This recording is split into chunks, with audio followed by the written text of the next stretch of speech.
follow-up is just for the Prime Minister. Last week, steel and aluminum CEOs and opposition leader Pierre Poilievre called for the federal government to match the U.S.'s tariffs on China. Why has Canada not moved on this yet?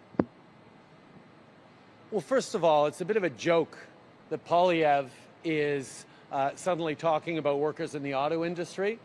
He has said repeatedly that he wouldn't be making these investments in our auto industry.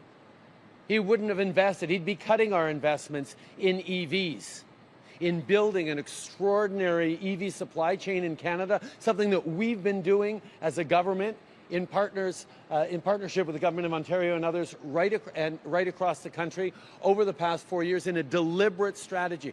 Bring in Volkswagen, bring in Stellantis, invest in Honda, invest in the EV supply chain from mines to manufacturing and recycling.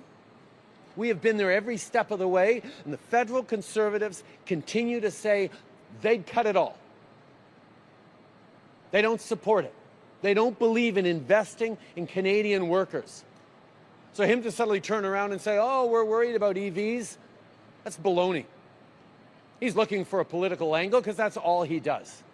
But in regards to the CEOs and the steel manufacturers and partners in the industry, I can tell you, for the past many months, we, alongside Minister Mary Ng, our Minister of Trade, have been working with stakeholders, working with community groups, working with international partners on making sure that Canada's EV advantage remains. Canadians have invested in this future, and we're going to make sure that we follow through on it. So Poilievre jumping in front of the parade or trying to is just silly. We have stood up for Canadian workers in the auto sector. We will continue to stand up for Canadian workers in the auto sector.